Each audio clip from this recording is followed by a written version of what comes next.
I have never been poor, only broke. Being poor is a frame of mind. Being broke is only temporary. Mike Todd. What's going on with you guys? TheCaliEffect, king of games here, and today we got a special announcement to make. So the quote that I said earlier really resonated with me because it doesn't matter how much money you have. What really matters is what you do with the money you have, and that's the beauty of being on a budget. My soldiers from the mud always found innovative ways to make things work, just like how I made noodles with sour cream work. Ugh! Now that's from the mud if you know what I'm talking about. Speaking of such, in this video I actually want to return back to where I came from. I want to show new players that you don't have to drop a ton of cash just to start in this game, and I also want to inspire budget players that you can do anything as long as you have the determination, the grit, and the work ethic. See, my boys like to say anything is possible because, you know, Henny. So in this budget series, we're gonna have a few rules and rewards to reflect on what it's like to play Yu-Gi-Oh! On a tight budget, but of course, always reward for hard work and dedication. Typically, when I make my budget series for returning or budget players, I go about around $100, but what if we did it on a super budget? That's right, guys, I am going to build my main board, extra deck, and sideboard on a $50 budget. If every single card in this deck were $1, then I would be over my budget by $20. And to make things just a little bit harder, I'm actually going to ban all structure decks, not only because some of the best structure decks are extremely expensive right now, sometimes it's really hard to get access to those structure decks, but it's not necessarily hard to get access to Yu-Gi-Oh! Cards online. From there on out, every single time I make a budget video, I will receive $20, but it actually gets a little bit more complex from that. That entire $20 can't be used strictly to upgrade my deck.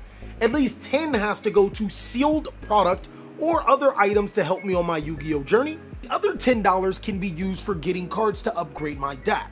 The next thing is, of course, we got to reward hard work. That means for every locals match that I win, I will get $2 additional at the start of the next video.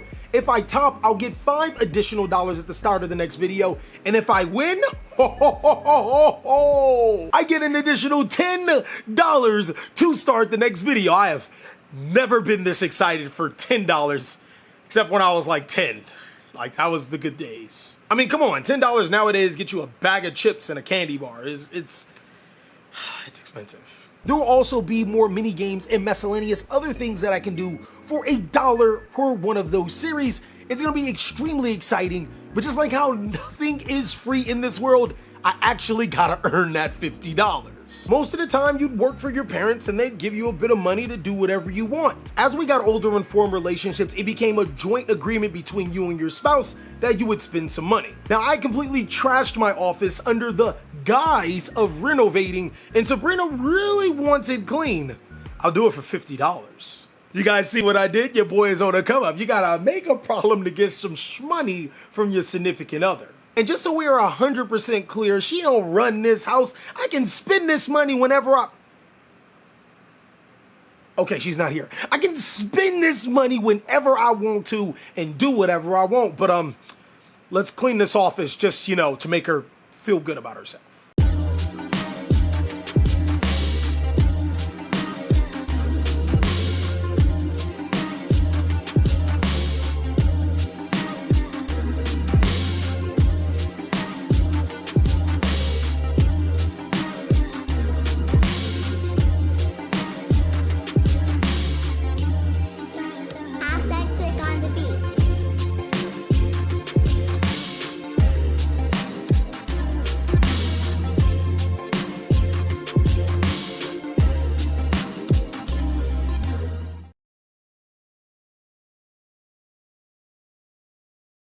All right, guys, so that was actually fairly tough.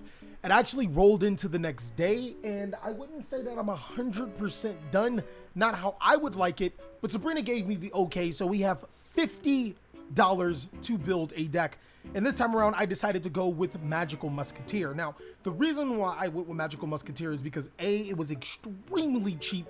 I bought the whole core of Magical Musketeer for $20 and then built on top of that. But I actually see some potential inside of this deck. Magical Musketeer Max allows me to gain so much advantage, but more importantly, this deck is definitely upgradable and I think is very competitive for what we have. Let's go ahead and start off by talking about how much I paid for these cards. But before we do, I just want to say I got this from Infinity Mats, in case you guys were wondering.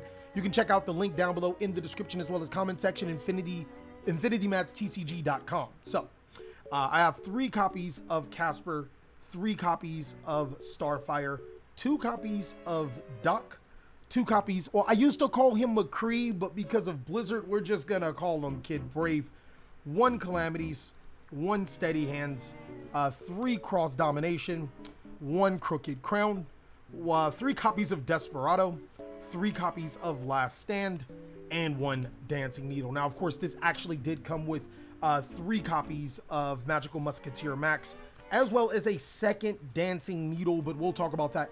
All of this was $20 to build, or to have the Magical Musket core. I actually got this off of eBay. Now, one thing I want to say about these is that these prices are pretty approximate to TCG Player from here on out. I actually think that you could probably still build this entire little core for $20 on TCG Player as well. So it's going to be fairly close, if not fairly close. So I played $1 per copy on Parallel Exceeds. Pretty good. And then I paid $1 per copy on Effect Veiler's Common. I thought these were going to be really powerful cards for this deck. I need an alternative win condition as I don't have some of the most expensive cards right now. Parallel Exceed will allow me to go into those important rank 4 monsters, and Effect Veiler is one of the best monster effect negations, and it just so happened to come common. I also run inside of the main board 3 copies of Skullmeisters. These were 50 cents each. Thank you for Ancient Guardians. I was really conflicted with this card, and I decided to put it in the sideboard at first, but then I realized that this is kind of like Magical Musketeers feels like a going second deck. So I wanted to be prepared for being able to stop my opponent. Hopefully I go against a lot of matchups where Skullmeister actually proves itself to be a main deck worthy card. And then 3 copies of Forbidden Chalice. Not only were these cards only 50 cents, I believe, it will allow me to proc the effect of my Magical Musketeers when I activate them in the same column. Now, Pot of Desires were $1 each. I thought that this card was really important, especially since it is a Toon Chaos rare. Allows me to activate the effect of my Magical Musketeers and get me into cards that I need. Call by the Grave was $1, and Upstart Goblin was $1 as well. I think the entire main board, let me see how much I paid for it. I think it was a flat $34, which was it was a flat $34, which was pretty cool to get a flat number. Now, seeing that this was the bulk of the price, the extra deck and the side deck had to take up significantly less. With that, I went with Dino Wrestler Pankotrops. This was a 20-cent card. And then Dancing Needle was a part of the Magical Musketeer core, so of course, it was a part of the $21. Goes in Match is an insane Yu-Gi-Oh card right now. I actually could have cut corners and went with Rivalry of the Warlords. That card is also insane. But I figured that if I can summon 2 monsters to my side of the field level 4, I can still go into Utopia and Utopia Lightning, which could come up. And then there's actually, I don't think there's any other cards I can go to, but that could come up in this particular situation. So I felt that the Goes in Match was just a little bit better than Rivalry, and it was only 90 cents more. Shared Rides were 20 cents? 50 cents? No, these were 50 cents each. And then I actually wanted to run a tech in Night Beam. I think that this card could potentially be very, very good, possibly underrated, as I mentioned inside of my tier list. You guys can go ahead and check out that. This card can stop cards like Tri-Brigade Revolt before they can activate. My opponent doesn't flip up Chuchi, I can destroy the Chuchi. I just want to see how powerful this is. And then especially since Cosmic Cyclones are fairly expensive, these were $1 each. Imperial Order was another $1. 3 copies of Different Dimension Ground, thank you. These were 20 cents. Now, if I did all of my math correctly, or if I said all of these cards correctly, which I think I did, that comes up to about $6.50 for the side deck. Couldn't afford any of the big hand traps, but it's okay. I don't think it's going to be that much of a problem. Moving forward, for the extra deck, Magical Musketeer Max came with the core. Borlo Dragon was $1. Nightmare Unicorn was 50 cents. Nightmare Unicorn was an expensive 50 cents, and I thought it was 100% necessary. Nightmare Phoenix was a 10 cents. And then here's where we got a little bit expensive. I decided to splurge going into a break sword, which I thought would be really important. This is a $2 Yu-Gi-Oh card. That's right, guys. We ballin' right here with $2 on that break sword. Also decided to go another $2 for Abyss Dweller. I thought that this card would be really important, especially if I'm forced to go first and my opponent is playing a graveyard reliant deck. Abyss Dweller was another $2 card. Bamboozling was it $1 or 50 cents? Bamboozling was 50 cents. Oh, I'm sorry, Dweller was actually 50 cents as well. My apologies. Utopia was 10 cents. Thank you for all the times this card has been reprinted. And Utopia Lightning was 30 cents. Thank you all the times this card has been reprinted as well. Tornado Dragon was unfortunately $1. I was expecting it to be in that 10 cents range, but I mean, there you have it. And I'm gonna go a throwback to all of those old school Yu-Gi-Oh players. We're playing Silent Honor Arc. That is a 20 cents Yu-Gi-Oh card. Castel was a 10 cents Yu-Gi-Oh card. Kind of weird that Castel is cheaper than Anarch. And Dark Rebellion was a 20 cents Yu-Gi-Oh card. We are penny pinching here as our grand total for our entire core was $46.90. That is incredible. Now, I really wanted to insinuate playing on a budget, so I still have to buy and sleeve my cards. Fortunately, I was able to get a really good deal. I actually got some of my favorite brand of sleeves. These aren't the ones that I normally use, but I got a really good deal on these. If I remember correctly, I got these for $4 and they normally retail for about $6. So this was really, really good. But if you guys obviously can't get great deals, if you had to use a sleeve, oh man, I actually do not like these sleeves. I think that they are bad, but for their price point, you really can't be mad. And I probably would have used these sleeves or purchased these sleeves if I didn't have a great deal on them. They're Ultra Pro sleeves, and I don't like ragging on anyone's company or whatever, but the quality of these Ultra Pro sleeves are just, and I wouldn't use any of the Yu-Gi-Oh sleeves that they give you. Those sleeves, oh man, those sleeves, you double sleeve those, and that was, you know, a whole nother headache. So I can't find the Ultra Pro packet sleeves, unfortunately. As clean as my office is, something still go missing, but it is what it is. Those Ultra Pro sleeves are about $4, and I actually got these for the price of those Ultra Pro sleeves. And unfortunately, I had to get two because they only come in 60 and I have 75 cards. That $10 budget almost went towards that, and I kind of shelled out the rest of my deck with the rest of the budget. I think it was $3. It's $3 for the rest of the budget for my main deck. It was $10 for our opening budget, and we had to get a playing mat. I feel so. It was this was $5. I was so upset because I couldn't find any type of rubber mats for $5, and this was the only thing I could get. What the heck is that? What the heck? I know, right? That exists? Yes, it was $5. Who made that? It came with the dual power box. Like when you buy when it comes with the packs, it comes with it. God, like, I'm gonna be real with you. So it was free with the box. Yeah. I still want my money back. So I do have a playmat. It's not exactly what I wanted, but hey, we'll be able to upgrade if we do well. And if not, we can find ways to upgrade at least our product so we can get at least some good things. One thing I don't want to say is don't cheap out on your sleeves. Even if you guys do have to go a little bit over your budget or save up a little bit, don't cheap out on your sleeves, because your sleeves should last you if you take care of them for a decent amount of time. But for the mat, obviously we have to cheap out on. Another thing that I did not realize is how expensive Yu-Gi-Oh was, is that I have to use a regular backpack. I'm not going to be using anything extravagant and nice. If I want to use that for that budget series, I got to save up the money or make the money and buy those certain products. But that's it for the main board, the extra deck, the sideboard, the sleeves we're going to use, and the mat. I'll probably have Infinity Gaming TCG sponsor me next time, because I can't do this mat for long. But let's leave these cards up and head on to locals.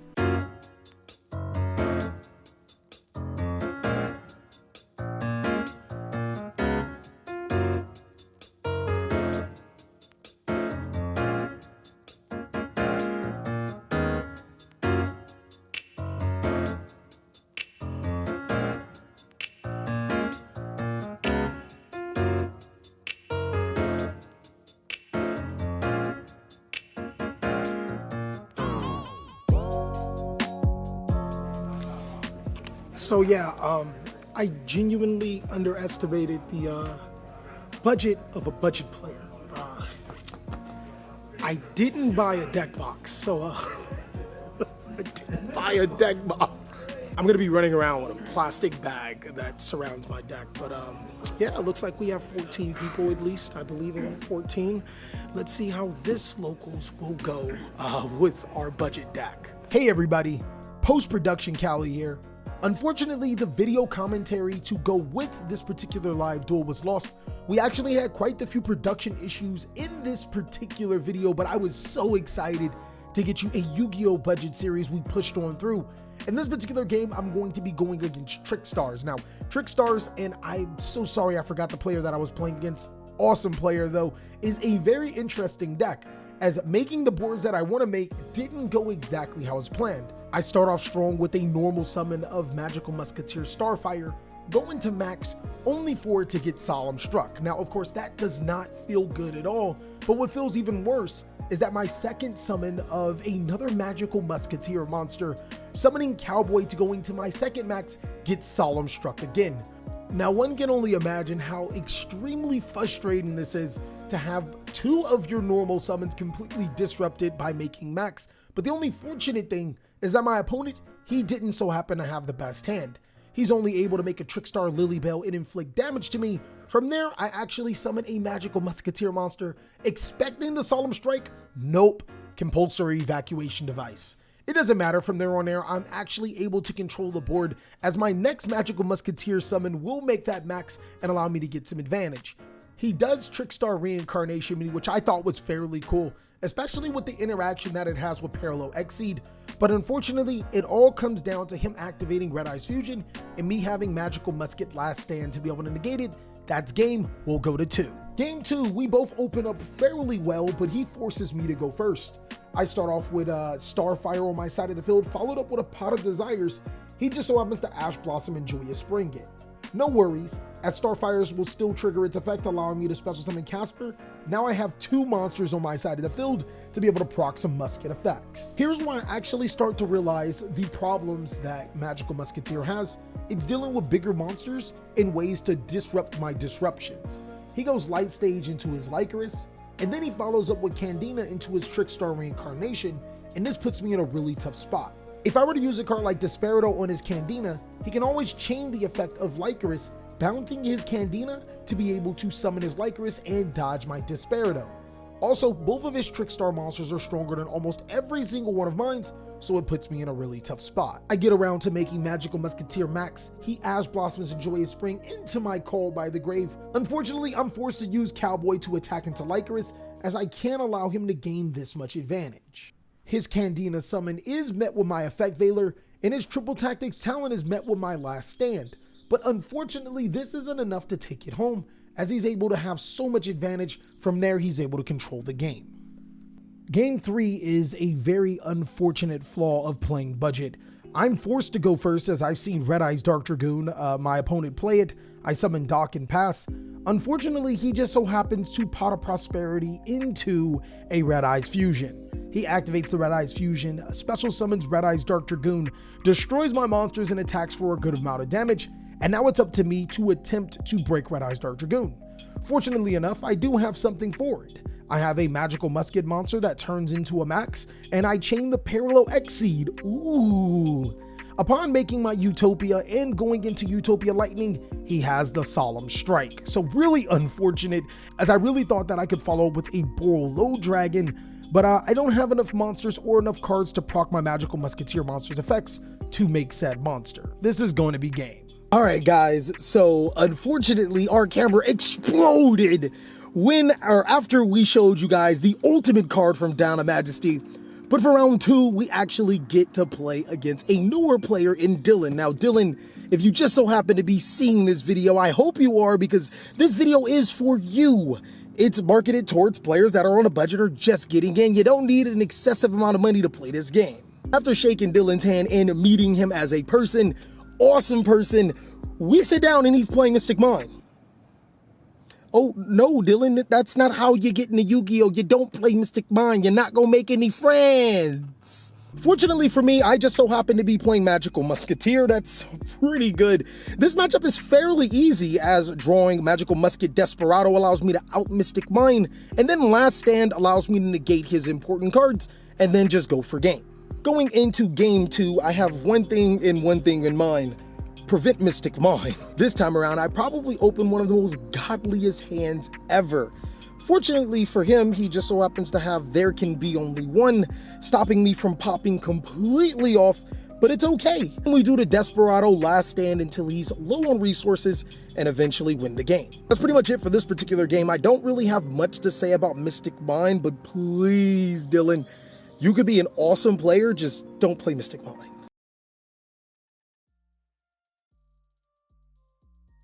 All right, guys, so round 3. This is a roller coaster ride because we actually get to go against a really good deck. We go against Live Twin Eldritch, and boy, I'm like, how am I even gonna win this game? What are the matchups? What can I do? Game 1 starts off very rocky, but 100% manageable for us. We wound up negating his Live Twin monster only for him to have the extender. How? That doesn't happen! I guess I learned that if your opponent does search their Live Twin card, they probably have the extender. The game is still very, very manageable. He has 2 monsters on the field, a few back row. We can actually summon a Magical Musketeer Max and gain some good effects. Provided that he doesn't have a hand trap, we can win this game. The only problem is we don't have a monster. I'm thinking that, okay, well, I mean, we could give him a turn and we draw a monster, we can do good, but yeah, he then starts to link summoning, and eventually he makes like a Nightmare Unicorn, a Nightmare Griffin with a Nightmare Phoenix under the, we going to game 2. Our game 2 situation is this: he sets up with some really, really good Eld boards. I'm like, how am I gonna beat these Eld boards? Cause this man is rocking right now. And then I summon a Musketeer monster because I got 4 of them in my hand. Like, where were you the rest of the days? Would have been nice to open just one, but it doesn't matter. He forbidden drips the Magical Musketeer Max. How about that? I thought I had every out. He sends a trap card too, so I can't even. I thought I had every out. Also, one thing to note is that his forbidden droplet is worth double my deck. But then that's actually when it clicks. I start to realize that my matchup may not be as bad as I think against Eldritch. He starts to play around things, and I'm like, huh, those are cards you have in your graveyard that you want to use. Dancing Needle, oh my God. Like, boy, we banishing all of that. We actually wound up slowing his deck to a crawl because of Dancing Needle, boy.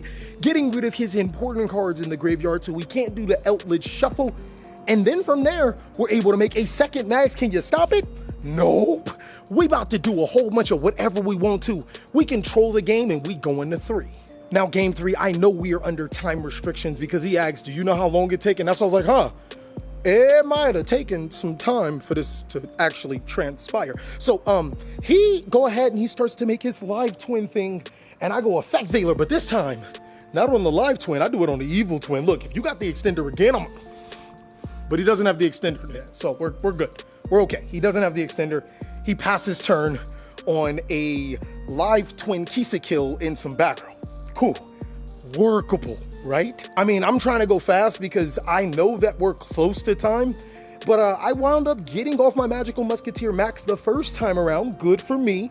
Then chain blocking with a Parallel Exceed, so we can't even do nothing about it. Really good for me. Wound up making a Utopia Lightning again. I'm not trying to play this grind game. I know we are going into time. And he has that Sunny Snitch on the board that is giving him a ton of life points and inflicting damage to me. Utopia Lightning that whole 5,000 attack, boys. Swinging into his monster, attacking into his Live Twin monster. We attack into his Evil Twin and then his Live Twin monster. We attack directly, trying to go for some huge damage, but he sanguines for Eldritch the Golden Lord. And then that's where we have to make a decision. I have 3 monsters on the field, plus a Utopia. 1 monster in hand and a Cosmic Cyclone. Look, this Cosmic Cyclone is not going to get used because I know for a fact if I use this Cosmic Cyclone, I lose. I use all 3 of my monsters for a Nightmare Unicorn. Big Brain, shuffle in the Eldritch the Golden Lord. Big Brain, pass my turn. It goes to him. He picks up his deck and it is time. I look at him, I'm like, damn. I really did try to go through my game. I'm not trying to like, you know, I hate that. And he's like, bro, he shows me his cards. He's like, you got it anyways. And I'm like, did I just beat it? Bro, I just beat it. Did it. Boy, we beat a tier 2. We did it. Boy, look, if there's ever some consolation prize, guys, we better 2-2 Duke with a $50 deck. We beat a tier 2 deck with a $50 deck. I don't care what you guys say. I'm going to treat myself because I deserve it, King. What kind do you want? The yellow, man. It's only, hell yeah. It's only one way. Hold on. What kind of drinks you got? We got Dr. Pepper, Diet Coke, Sprite, Mountain Dew, and a bunch of different Monster. Okay, you good to pay? Oh, yeah, I got to pay with...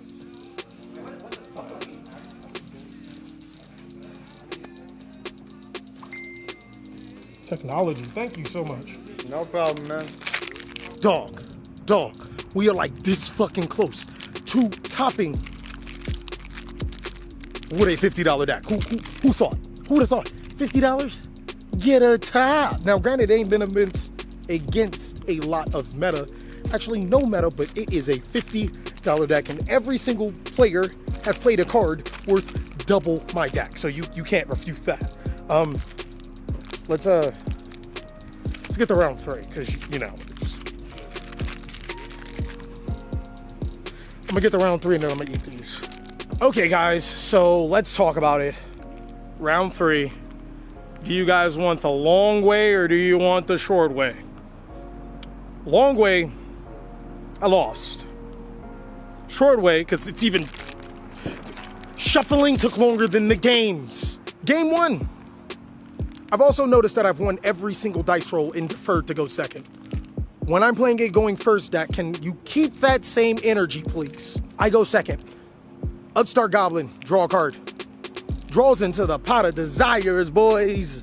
Pot of Desires draws 2 cards, no monsters past turn.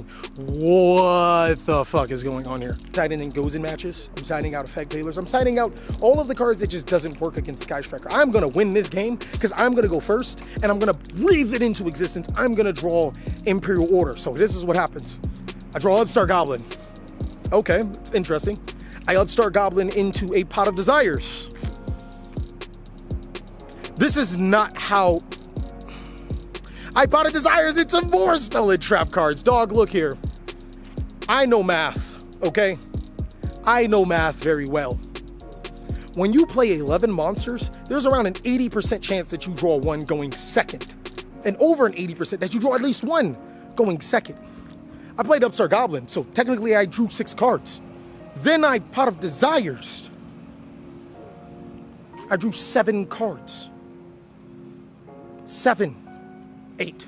I drew 8 cards. Did not see a single. And then I lost the game. That's pretty much it. He literally summons Hayate. I go goes in match. He's locked into Hayate. He attacks with Hayate. Attacks into Hayate. Attacks with Hayate. Attacks with Hayate.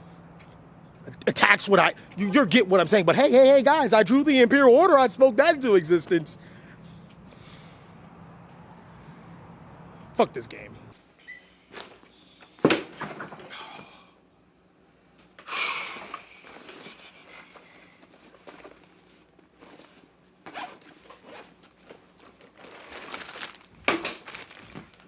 This is what I use for my deck box. That was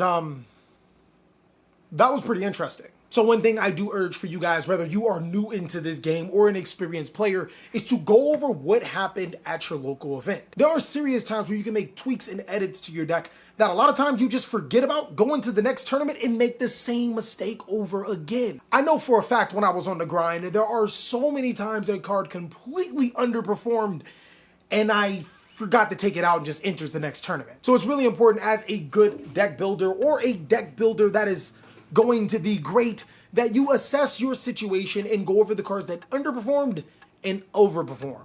Now, of course, you shouldn't be so hasty to make a decision based on one tournament, but that's where you can actually hone in and put a focus on a particular card and then test with it to see if it actually made your theory or was it a fluke. So moving on into the deck, going over some of the cards that overperformed and underperformed in this particular deck. The cards that overperformed were all of the magical musketeer monsters. So Starfire, Casper, Doc should definitely be played as a 3 of, and Calamities. Every single one of these cards overperformed. There actually was one magical musketeer monster that didn't necessarily over or underperform, and that's Kid Brave. To be honest with you, I actually was not expecting him to over or underperform. And he literally is just another magical musketeer monster. Unfortunately, I do think that 42 cards bit me in my ass for this tournament, as there were 3 games where I drew no monsters. I was thinking about maybe upping Doc to 3 and then playing 40 cards to hopefully solve that. It'll be 12 to a 40 ratio, which gives me that true 80%. Parallel XC performed exactly how we wanted to. There was actually a critical time where I was able to dodge an Ash Blossom and Joyous Spring because of this card, and it allowed me to make those rank monsters that I really need. Really performed exactly how I wanted to. Effect Veiler didn't over or underperform either. This card did fairly well. I would say it's underperformed but overperformed, but that's just because it was a hand trap, and when you could use it, I could use it. So really good to have a budget card in my arsenal like Effect Veiler. Skullmeister is another card that didn't necessarily over or underperformed. I mean, when I was able to activate it, it was a point of interruption, so it did good in that department. So I would say that these cards did really, really neutral. In the future, I may consider dropping 1 Skullmeister and just playing 5 hand traps instead of 6.